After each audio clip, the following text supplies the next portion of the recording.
அனைவருக்கும் வணக்கம். நாங்கள் இன்றைக்கு தரம் 8 மாணவர்களுக்கான விஞ்ஞான பாடத்தினுடைய ம், 4வது அலகு பார்த்து கொண்டிருக்கிறோம். சடப்பொருட்களினுடைய இயல்புகள். இந்த சடப்பொருட்களினுடைய இயல்புகள், அதுல ஒவ்வொரு துணிக்கைகளும் அமைந்திருக்கிற முறை தொடர்பாக நாங்க எங்களுடைய இறுதியாக நடந்த வகுப்பில பார்த்துட்டோம். அதாவது திண்மங்கள் என்று சொன்னா மிகவும் நெருக்கமாக அடுக்கப்பட்டிருக்கிற துணிக்கைகளாக இருக்கும். மிகவும் நெருக்கமாக அடுக்கப்பட்ட துணிக்கைகளாக இருக்கும்.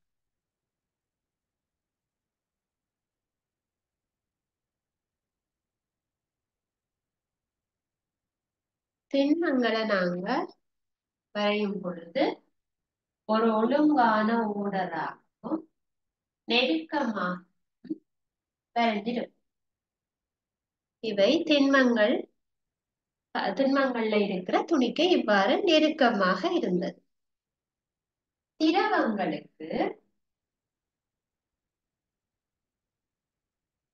திரவங்களுக்கு இருக்கிற துணிக்கை ஓரளவுக்கு நெருக்கமானதாக இருந்தது. ஓரளவுக்கு நெருக்கமானதாக இருந்தது. ஆனா ஒரு குறிப்பிட்ட ஒழுங்கமைப்பாக இருக்காது. இப்ப எங்களுக்கு திண்மங்கள்ல ஒரு ஓர்டர்ல வருது பாருங்க. துணிக்கைகள் ஒன்றினை தொடர்ந்து ஒன்று ஒரு லைன்ல ஒழுங்காக வரும். ஆனா திரவத்துக்கு இதே மாதிரி லைன்ல வராது. வாயுக்களுக்கு ஒழுங்கற்ற முறையில திணறின மாதிரி காணும்.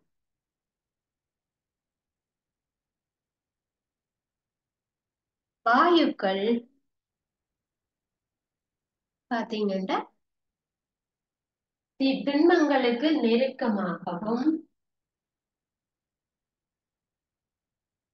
திரவங்கள் ஓரளவுக்கு நெருக்கமாக இருக்கும். ஆனா இடைவெளி காணப்படும். வாயுக்கள் நெருக்கமாக இருக்காது. அவற்றுக்கு இடையில நெருக்கம் குறைவு, இடைவெளி அதிகமாக இருக்கும். இப்ப இந்த 3 குறிக்கைகளும் தொடர்பாக நாங்கள் இறுதியாக வகுப்புல பார்த்துட்டோம். திண்மங்கள் எப்படிப்பட்டவை, திரவம் எப்படிப்பட்டது, வாயு எப்படியாக இருக்கு.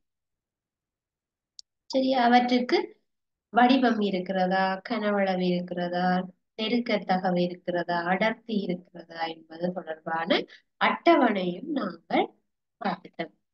அப்ப இன்று நாங்கள் எங்களோட வகுப்புல என்ன பார்க்க போறோம்னா, சடப்பொருட்களினுடைய பௌதீக இயல்புகளுக்கான பிரயோகம். பௌதீக இயல்புகளை எப்படி பிரயோகப்படுத்துறது தொடர்பானது. சரியா? ரைட். அப்ப நாங்க பார்க்கிறோம் சடப்பொருட்கள் தூய்மையான பதார்த்தங்களும் இருக்கு, தூய்மை அற்ற பதார்த்தங்களும் இருக்கு. சரியா? இப்ப தூய்மையான பதார்த்தம் என்றா என்னது, தூய்மையற்ற பதார்த்தங்கள் என்றா என்ன, தூய்மையான பதார்த்தத்துக்கு உதாரணங்கள் என்ன, அது தொடர்பாக நாங்க பார்ப்போம். அப்ப தூய பதார்த்தம் என்று சொன்னா அந்த ஒரு கூரை மட்டும் கொண்டிருக்க வேண்டும். இப்ப என்ன பொருளை நாங்க எடுக்கிறோமோ அந்த ஒரு கூறினை மட்டும் கொண்டதாக இருக்க வேண்டும். இப்ப உதாரணமாக நான் இரும்பு எடுக்கிறேன் என்றால், இரும்பு என்கிற தனி ஒரு பதார்த்தம் தான் அதில் காணப்பட வேண்டும். இரும்போட சேர்ந்து வேற ஏதாவது மிக்ஸ் ஆக கூடாது. இப்ப நான் தங்கம் என்று சொல்றேன் என்றால், தங்கத்துல தனிய தங்கம் மட்டும் இருக்கவும் வேற எந்த கலப்பும் இருக்கக்கூடாது. குறித்த ஒரு கூரை மட்டும் கொண்டது தூய பதார்த்தம். குறித்த ஒரு கூரை மட்டும் கொண்டது தூய பதார்த்தம் என்று சொல்லப்படும். 2 அல்லது 2க்கு மேற்பட்ட கூறுகள் காணப்படும் போது அது தூய்மையற்ற பதார்த்தமாக கொள்ளப்படும். அதாவது கலவை. இப்ப நான் சொல்றேன், சீனி தனியா இருக்குமாக இருந்தால் சீனி என்பது ஒரு தூய பதார்த்தம். ஆனா நாங்க சீனியை நீரில் கரைத்து ஒரு சீனி கரைசலை உருவாக்குவோமாக இருந்தால் அது தூய்மையற்ற பதார்த்தம். அதுல எத்தனை கூறுகள் இருக்கிறது? சீனியோட சேர்த்து நீர் கரைந்து, ஆகவே அங்க இரண்டு பதார்த்தங்கள் கலந்து உள்ளது. ஆகவே அது தூய பதார்த்தம் அல்ல. தூய பதார்த்தம் என்றால் நீர் தனியாக இருக்க வேண்டும். தூய நீர் அல்லது சீனி தனித்தனியாக இருந்தால் அது தூய பதார்த்தம். சேர்ந்திருந்தா அது தூய பதார்த்தம் இல்லை. அப்ப நாங்க இதை விளங்கி கொள்றதுக்காக ஒரு அட்டவணை ஒன்று தரப்பட்டிருக்கு. அட்டவணை ஒன்று தரப்பட்டிருக்கு. இப்ப நாங்க சில பதார்த்தங்களை எடுத்து அந்த பதார்த்தங்கள்ல என்னென்ன கூறுகள் இருக்கு, என்னென்ன இருக்கு. உதாரணமாக நாங்க வளி என்ற ஒரு பதார்த்தத்தை எடுக்கிறோம். வளியில என்னென்ன இருக்கிறது அதுதான் அடங்கியுள்ள கூறுகள். அதுல ஒரு கூறு இருக்குதா இல்ல பல கூறுகள் இருக்குதா என்றதை அறியறதுக்காக உங்களோட பாட புத்தகத்துல ஒரு அட்டவணை தரப்பட்டிருக்கு. அந்த அட்டவணைய பாருங்க.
Right. இதுல பாருங்க 53வது பக்கத்துல உங்களுக்கு இந்த அட்டவணை ஒன்று தரப்பட்டிருக்கு. இந்த அட்டவணையை உங்களுடைய பயிற்சி கோப்பில நீங்க அட்டவணைப்படுத்திக் கொள்ள வேண்டும். இதுல நாங்க என்ன பார்க்க போறோம், இதுல இருக்கிற பதார்த்தங்கள் ஒரு கூறு கொண்டதா பல கூறுகளை கொண்டதான்னு சொல்லி உங்களை டிக் பண்ண சொல்லி இருக்கு. சரி, அந்த அட்டவணையை நீங்க பூரணப்படுத்த வேண்டும். இந்த அட்டவணையை நீங்க உங்களுடைய பயிற்சி கோப்பில போட்டுக்கொள்ள வேணும். பதார்த்தம் அடங்கியுள்ள கூறு என்ன, அதுல ஒரு கூறை மட்டும் கொண்டதா பல கூறுகளை கொண்டதா தொடர்பா. இந்த அட்டவணையை நீங்க போட்டுட்டு எப்படி இத செக் பண்ண வேணும்ட்டு பாரு. இப்ப இதுல என்ன செய்ய வேணும், முதலாவது வழி. இப்ப வழியில அடங்கியுள்ள பதார்த்தங்களை பாருங்க, அடங்கியுள்ள கூறுகளை நைதரசன், ஒட்சிசன் வாயு, ஆகன் வாயு, கார்பனீர் ஒட்சைடு. அப்ப இந்த அடங்கியுள்ள கூறுகள்ல 5 கூறுகளை அவர்கள் போட்டிருக்கு. சரியா? அப்ப 5 கூறு இருக்குன்னா அதுல ஒரு கூறுக்கு டிக் பண்ணுவீங்களா இல்ல பல கூறுக்கு டிக் பண்ணுவோமா? அது பல கூறுகளை கொண்டது. ஆகவே அதுக்கு நாங்க சரி போடுவோம். அது பல கூறுகளை கொண்டது. அதே மாதிரி அப்ப இதுக்குள்ள நாங்க டிக் பண்ண தேவையில்லை. எதுல இருக்குதோ அதுக்கு மட்டும் சரி போட்டா சரி. இரண்டாவது பாருங்க, தூய நீர். தூய நீர் என்றால் அதுல நீர் மட்டும்தான் இருக்கு, அதுல வேற எந்த பதார்த்தங்களும் கலக்கப்படவில்லை. ஆகவே அடங்கியுள்ள கூறுகள் அவர்கள் தந்திருக்கணும் நீர். அப்ப நீர் இதுல அவர்கள் ஒரு கூறு தான் போட்டிருக்கிறார்கள். ஆகவே அது ஒரு கூரை மட்டும் கொண்டது, ஒரு கூரை மட்டும் கொண்டது செக் பண்ண வேண்டும். சரி, அதே போல மூன்றாவது, நார்மலாக நீர் என்று தரப்பட்டு. இதுல நீங்க என்னத்த கன்ஃபியூஸ் ஆகக்கூடாது. இப்ப தூய நீர் என்று அவர்கள் சொல்றது காய்ச்சி வடிக்கப்பட்ட தூய நீர், அதுல வேற எந்த பதார்த்தங்களுமே காணப்படாது.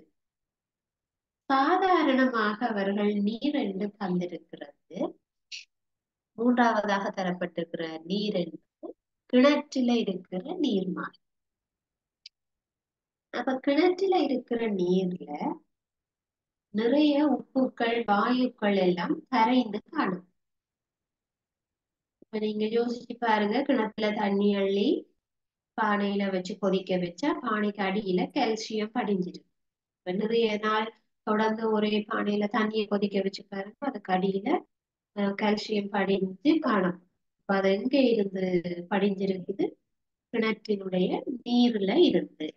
ஆகவே எங்களுக்கு அந்த நீர்ல உப்புக்களும் கரைந்து காணப்படலாம். அப்ப அதுல நீரில் கரைஞ்சு வாயுவும் இருக்கும், உப்பும் இருக்கும். அப்ப நீர்ல கரைஞ்சு எப்படி வாயுக்கள் இருக்கலாம்? இப்ப கிணற்று நீர்ல பாத்தீங்கன்னா சில பூச்சி இனங்கள் வாழும், தவளை இருக்கலாம், சில மீன் இனங்களை நீங்க வளர்க்கலாம். அப்ப அந்த மீன்கள் சுவாசிப்பதற்கு தேவையான வாயுக்கள் நீரில் கரைந்து காணப்படும். நீரில வாயுக்கள் என்ன செய்யுது? கரைஞ்சிருக்கு. சரி, அதே போல சில உப்புகளும் கரைஞ்சிருக்கும். அப்ப அதுல நிறைய கூறுகள் காணப்படுகிறது.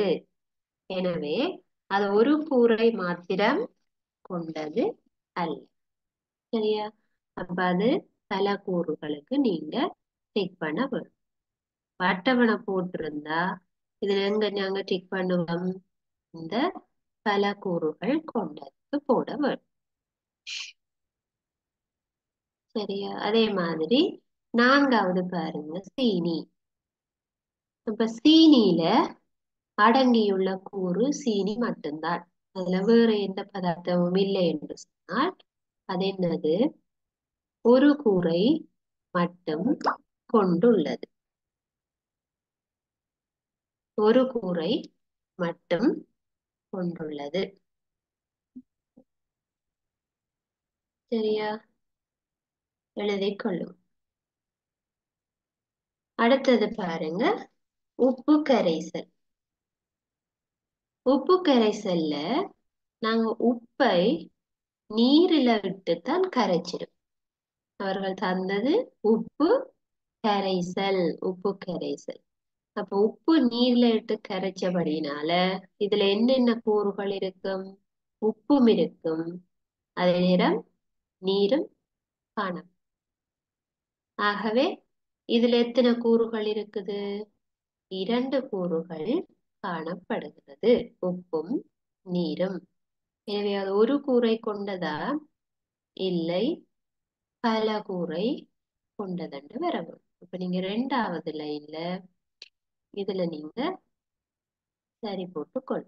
உப்பும் நீரும் என்ற பல கூறுகள் கொண்டு. அடுத்தது பாருங்க, செப்பு துண்டு. செப்பு துண்டு என்றது ஒரு உலோகம், செப்பு. அதுல செப்பு என்கின்ற மூலகம் மட்டும் காணப்பட்டால் தனிய ஒரு கூறுதான் இருக்கிறது. இதுல போட்ட கூறுல ஒன்றுதான் இருக்கு. ஆகவே அதுல நீங்க ஒரு கூரை மட்டும் கொண்டதுக்கு டிக் பண்ணி கொள்ளும். அடுத்தது பாருங்க, தேநீர். அப்ப நாங்க சாதாரணமாக குடிக்கிற தேநீர்ல என்னென்ன போடுறோம் நாங்க? தேயிலை போடுவோம், நீரை கொதிக்க வச்சு ஊத்துவோம், சீனி போட்டு கரைப்போம். அப்ப அதில் அடங்கியுள்ள கூறு தேயிலை, நீர், சீனி.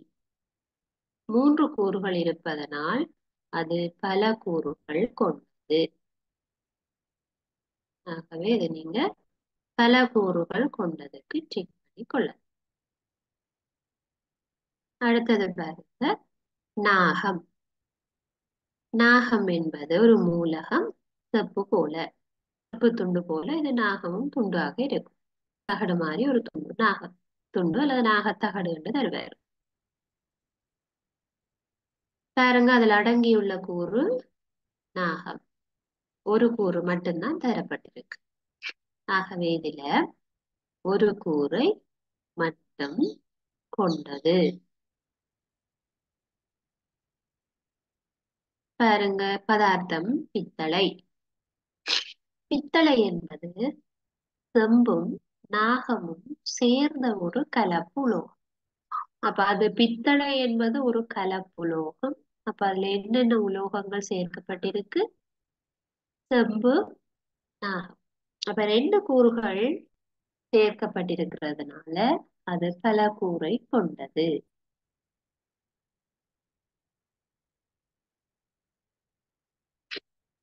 இறுதியாக இருப்பது வெள்ளி.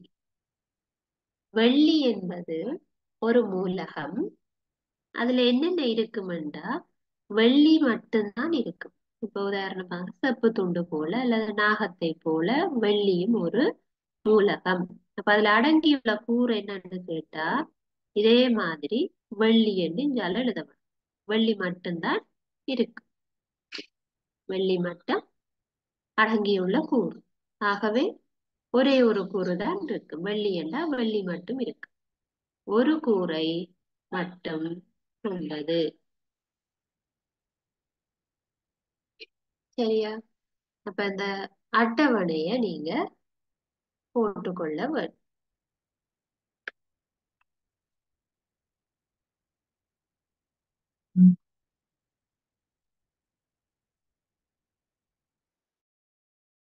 நாங்க பார்த்திருக்கிற கூறுகளுக்கு ஏற்ப தூய பதார்த்தங்கள் எது, தூய்மையற்ற பதார்த்தம் எது என்று உங்களுக்கு விளங்கி இருக்கு.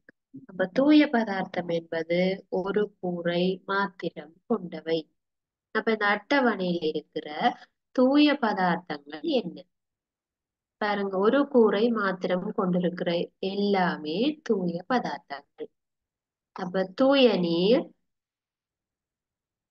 ஒரு கூறை மட்டும் கொண்டது. சீனி ஒரு கூறை மட்டும் கொண்டது. செப்பு அல்லது செம்பு ஒரு கூறை மட்டும் கொண்டது. நாகம் ஒரு கூறை மட்டும் கொண்டது. வெள்ளி ஒரு கூறை மட்டும் கொண்டது. ஆகவே இவை தூய பதார்த்தங்கள். அடுத்தது, தூய்மை அற்ற பதார்த்தங்கள் என்றால் பல கூறுகளை கொண்டிருக்க வேண்டும். 2 அல்லது இது அதனை விட கூடவாகவும் இருக்கலாம். சரியாவை? தூய்மையற்ற பதார்த்தம் அல்லது கலவை என்றும் சொல்லலாம். கலவை 2க்கு மேற்பட்டவை சேர்ந்து கலந்திருந்தா அதை கலவை என்றும் நாங்க சொல்லலாம். வளி என்பது ஒரு கலவை அல்லது தூய்மையற்ற பதார்த்தம். கிணற்று நீர் ஒரு தூய்மையற்ற பதார்த்தம். உப்பு கரைசல் கலவை. தேநீர் கலவை. பித்தளை கலப்பு உலோகம். இப்ப உங்களுக்கு தூய பதார்த்தங்களுக்கும் தூய்மையற்ற பதார்த்தங்களுக்கும் வித்தியாசம் தெரியும் என்று நினைக்கிறேன். சரியா? ரைட். அப்ப அடுத்ததாக நாங்க தூய பதார்த்தம் என்றா என்ன, தூய்மையற்ற பதார்த்தம் என்றா என்ன எல்லாம் பார்த்துட்டோம்.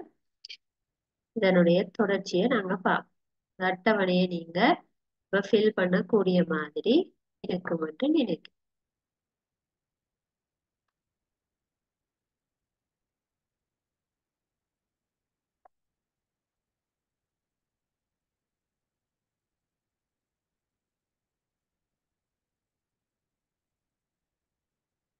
அடுத்ததாக நாங்க பார்க்க இருக்கிறது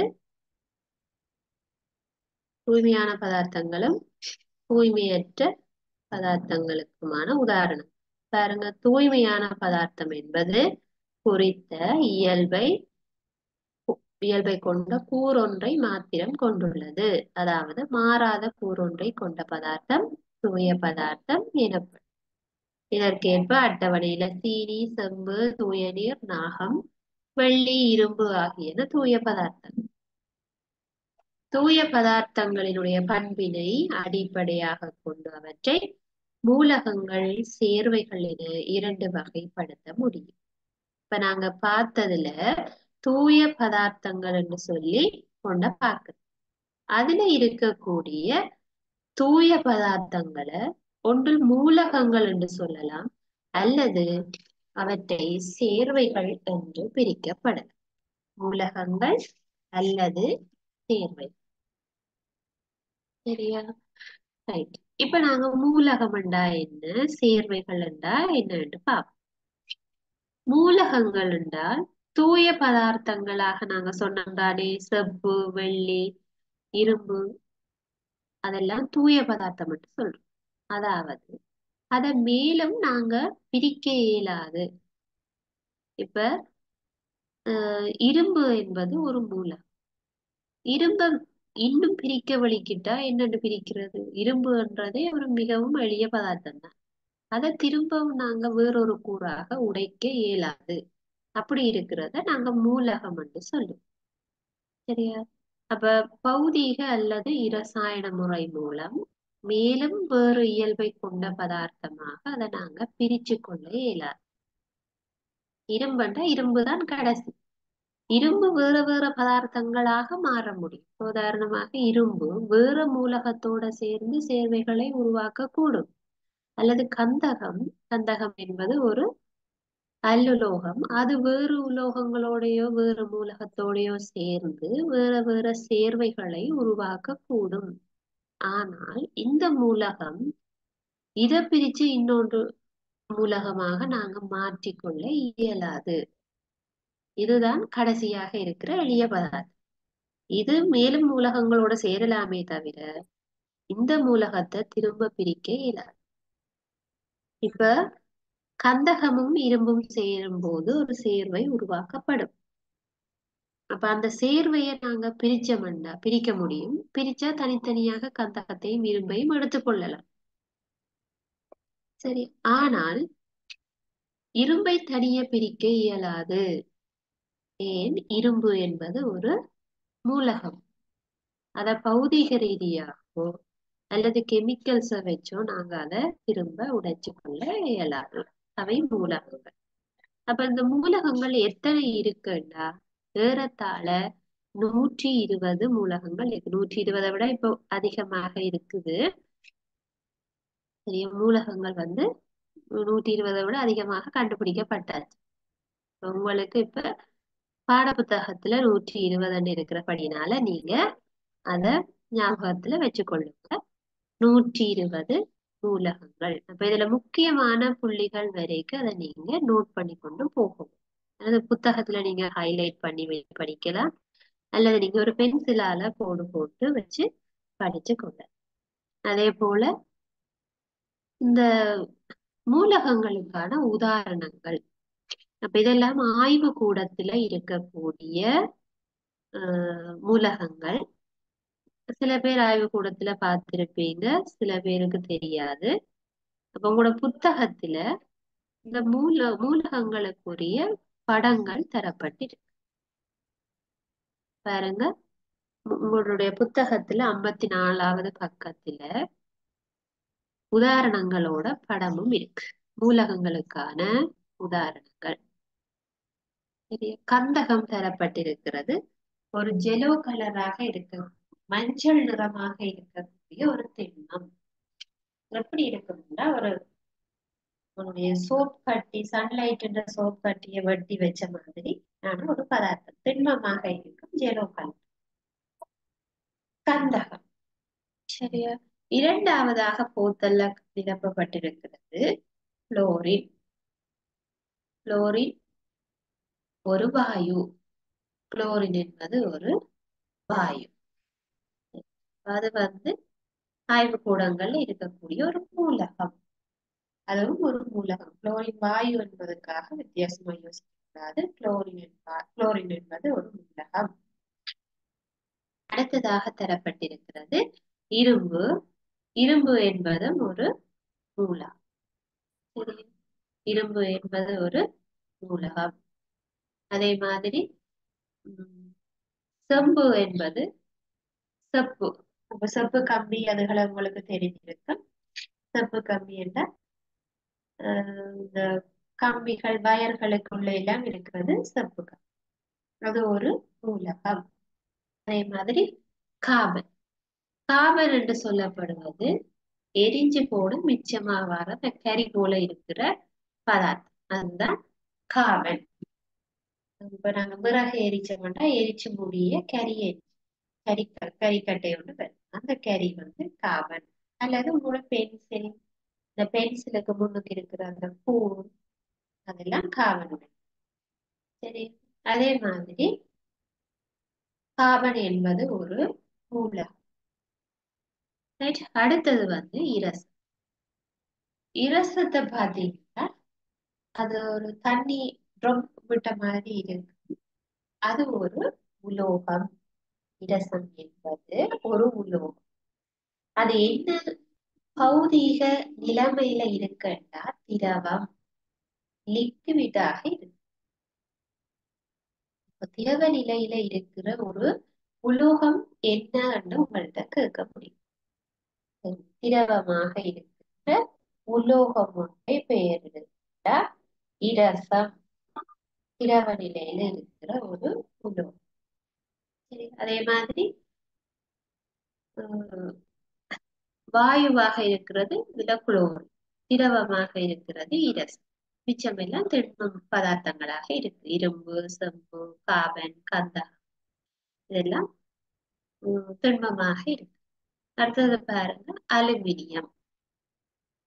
அலுமினியம் என்றது அலுமினிய பாத்திரங்கள் செய்யறது உங்களுக்கு தெரிஞ்சிருக்கும். திண்மமாக இருக்கக்கூடியது ஒரு உலோகம். திண்ம நிலையில இருக்கிற ஒரு உலோகமாக இருக்கக்கூடிய மூலகம். சரியா? இறுதியாக இருக்குது நாகம். மூலகங்களுக்கு இதுல அவர்கள் 8 உதாரணங்கள் தந்திருக்கணும் படத்தோட. இதே படங்களை நீங்கள் உங்களுடைய ஆய்வு கூடங்கள்ல போய் நேரடியாக மூலகத்தை பார்க்கும்போது தெரிஞ்சிடும்.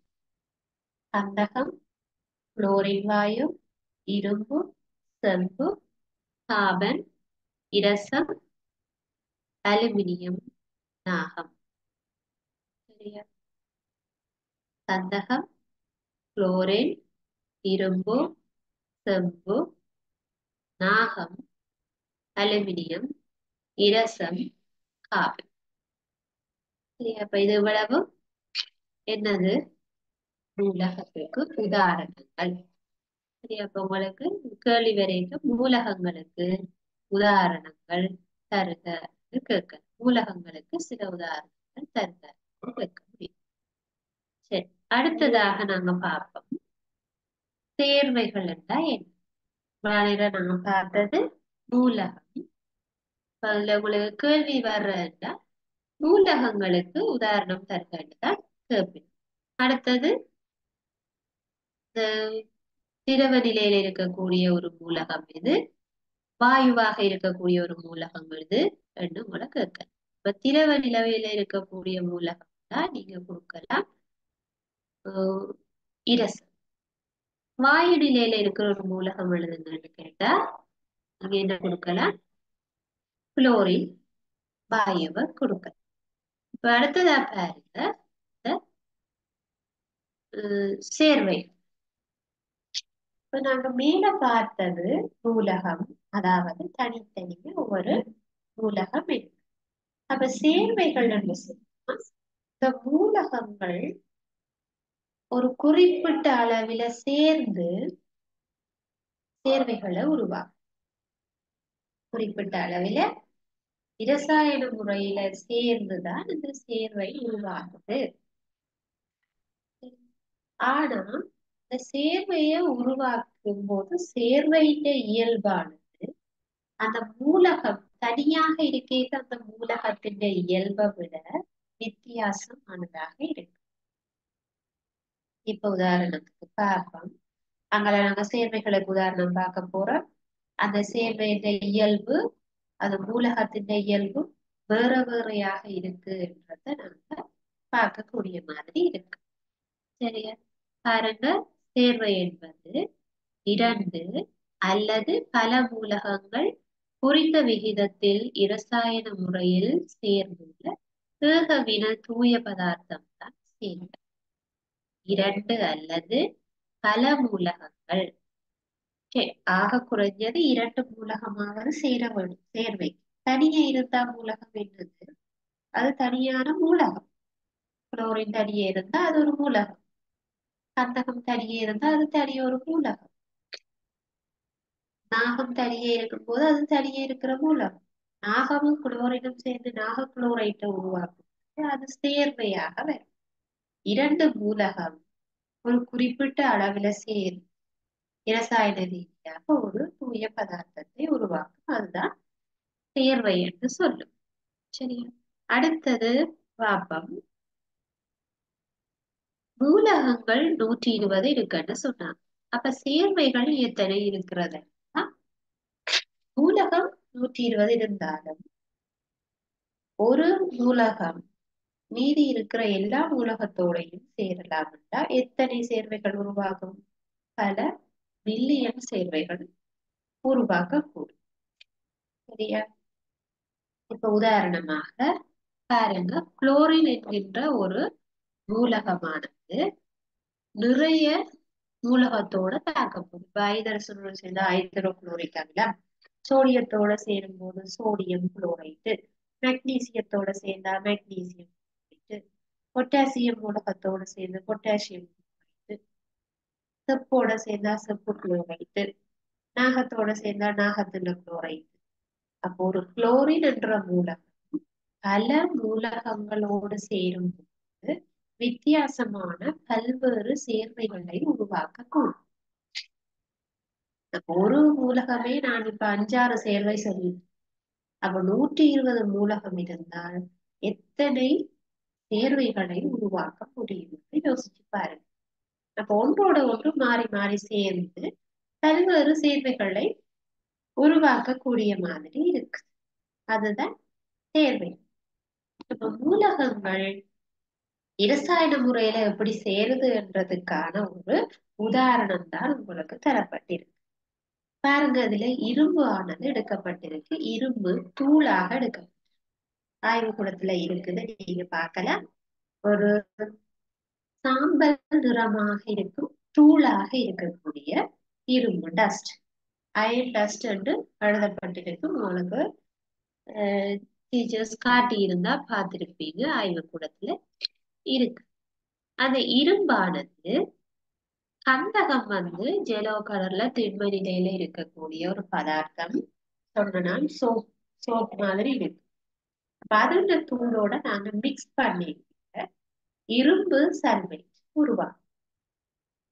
இல்லையா? பாருங்க, இதுல இரும்பு தூள் கருப்பு சார்ந்த சாம்பல் நிறமாக இருக்கும். அயன் டஸ்ட் அப்படி இருக்கும், கருப்பு மாதிரி இருக்கும், ஆனா ஒரு சாம்பல் கலர் அடிக்கும். அது மாதிரியான ஒரு பதார்த்தமாக இருக்கும். கந்தகத்தின் கந்தகம் என்பது ஒரு மூலகம். அது மஞ்சள் நிறமாக திண்மமாக இருக்கக்கூடிய ஒரு பதார்த்தம். இந்த இரண்டையும் உருகும் வரை வெப்பமாக்கி, உருகும் வரைக்கும் செண்டையில் நல்லா ஹீட் பண்ணிட்டு அதை குளிர விடைக்கல, குளிர விடுறதுன்னா ஹீட் பண்ணாம நோமலா விடைக்கல கருப்பு நிறமான ஒரு திண்ம பதார்த்தம் ஒன்று உருவாக்கும். இந்த ரெண்டும் சேர்ந்து, இந்த சாம்பல் நிற பதார்த்தமும் இந்த மஞ்சள் நிற பதார்த்தமும் ஒன்று சேர்ந்து ஒரு கருப்பு நிற திண்மத்தை உருவாக்கும். அதுக்கு பெயர் இரும்பு சல்பைட்டு. அப்ப இதுல பாருங்க, ஆரம்பத்துல இருந்த மூலகங்கள் என்ற இயல்பு, இது மஞ்சள் நிறமாக இருந்தது. இப்ப கருப்பு நிறமாக மாறி. அப்ப ஆரம்பத்தில் மூலகத்துக்கு இருந்த இயல்பானது தேர்வையான பின்பு அதனுடைய இயல்பில் இருந்து வேறுபடுது. இதைத்தான் நான் சொல்லி எப்படி மூலகம் என்றா தனித்தனி இயல்புகளை கொண்டிருக்கும். அது சேர்வையான பின்பு அந்த மூலகத்தின் இயல்பு வேறு இயல்பாக மாற்றப்படும், மாற்றமடைந்திருக்கு. இயல்பு ஒரே மாதிரி இருக்கு. இப்ப இரும்பு சல்பைட்டுல அதுல கந்தகம் இருக்கு. சல்பைட் என்பது கந்தகம். அந்த கந்தகம் இரும்பு சல்பைட்டுக்கு இருக்கிறது ஜெலோவா இருக்கு என்பது எங்களுக்கு தெரியாது. ஆகவே கந்தகம் என்கிற மூலகத்தினுடைய இயல்பு வேற, இரும்பு சல்பைட் என்கின்ற சேர்வையினுடைய இயல்பு வேறாக இருக்கும். சரியா? மூலகம் என்றா என்னென்னு தெரிய வேணும். தனித்தனியாக இருக்கக்கூடியவை கூறுகள். கந்தகம் என்பது ஒரு மூலகம், தனியாக இருக்கிறது. இரும்பு என்பது ஒரு மூலகம், அது தனியாக இருக்கு. இரண்டும் சேர்த்த பொழுது இரும்பு சல்பேட் என்கின்ற சேர்வையை தோற்றுவித்தது. இது ஒரு சேர்வை ஆரம்ப இயல்பை விட வித்தியாசமாக இருக்கிறது. இரண்டு மூலகங்கள் சேர்ந்து அதை உருவாக்கி என்னென்ன இரும்பு சல்பேட்டில் இருக்கக்கூடிய மூலகங்கள் என்னென்ன? இரும்பு கந்தகம். இரும்பு கந்தகத்துடன் சேர்ந்து உருவான சேர்வை இரும்பு சல்பைட்டு. சரியா? இதுல எப்படி வினா கேட்கப்படும் என்றால், இரும்பு சல்பைட்டை உருவாக்கக்கூடிய மூலகங்கள் அவை. இரும்பு சல்பைட்டை உருவாக்கக்கூடிய மூலகங்கள் அவை. இரும்பு பிளஸ் கந்தகம். இரும்பு பிளஸ் கந்தகம் ரெண்டும் சேர்ந்துதான் உருவாக்கும். அப்ப நாங்க இன்றைக்கு பார்த்தது தூய பதார்த்தங்களும் தூய்மையற்ற பதார்த்தங்களும்.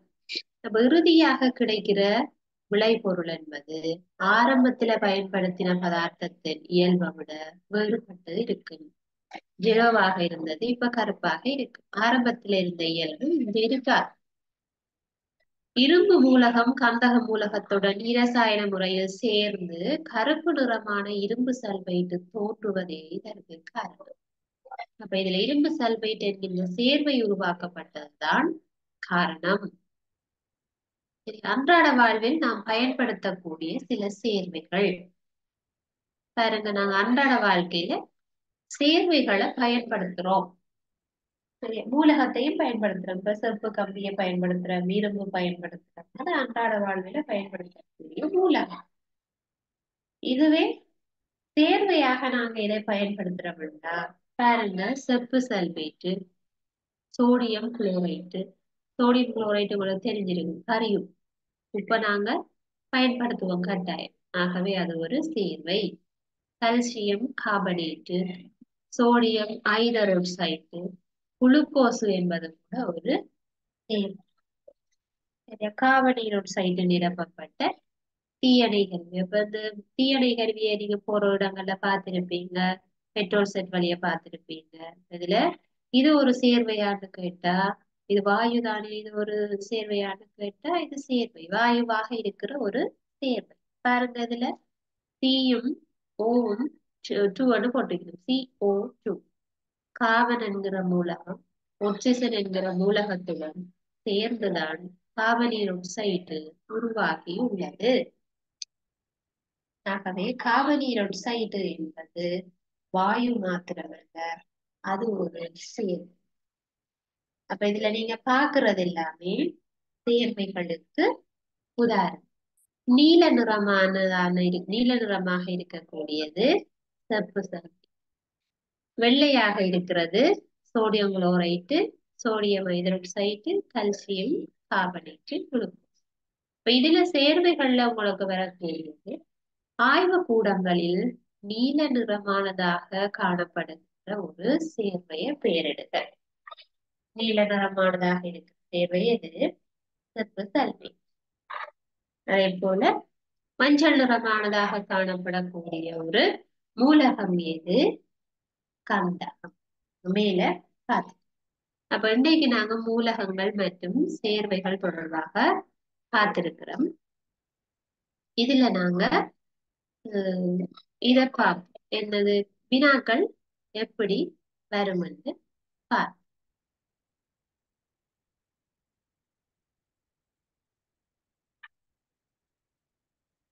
சரியா?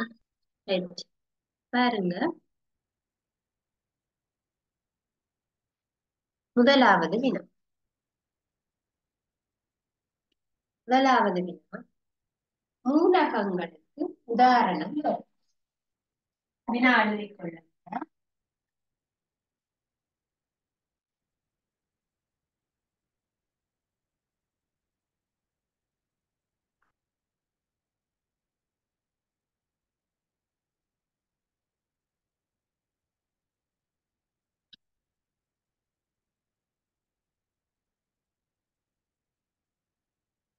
பின்வரும் வினாக்களுக்கு விடை எழுதுக. பின்வரும் வினாக்களுக்கு விடை எழுதுக.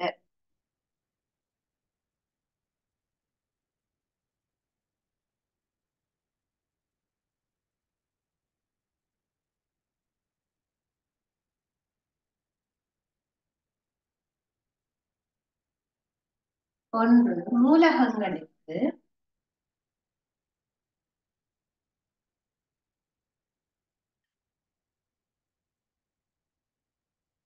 உதாரணம்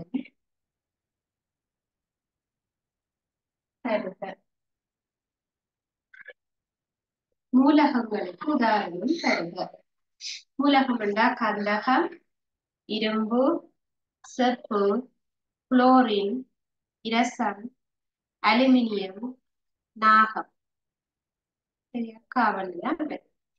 சரியா? புக்குல இருக்குது. நூலகங்கள் என்றா தனித்தனியாக இருக்கு.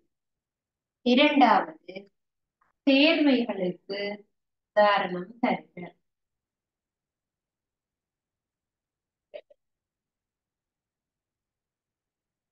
எழுதிக் கொள்ளுங்க. சேர்வைகளுக்கு உதாரணம் தருக.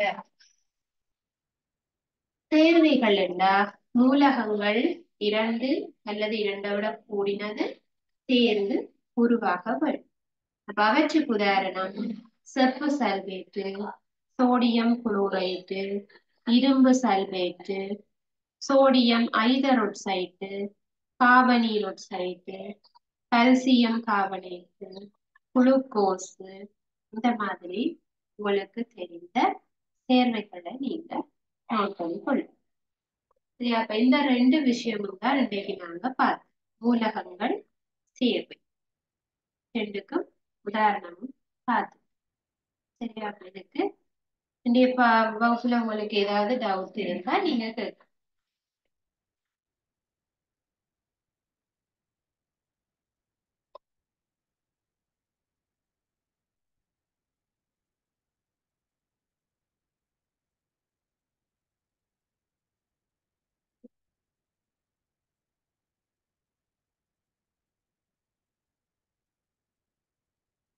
உங்களுக்கு எந்த டவுட்டும் இல்லைன்னு சொன்னா இதனுடைய தொடர்ச்சியை நாங்க அடுத்த வகுப்புல பார்க்கலாம். வகுப்பு நிறைவு செய்து கொள்றேன். தேங்க்யூ.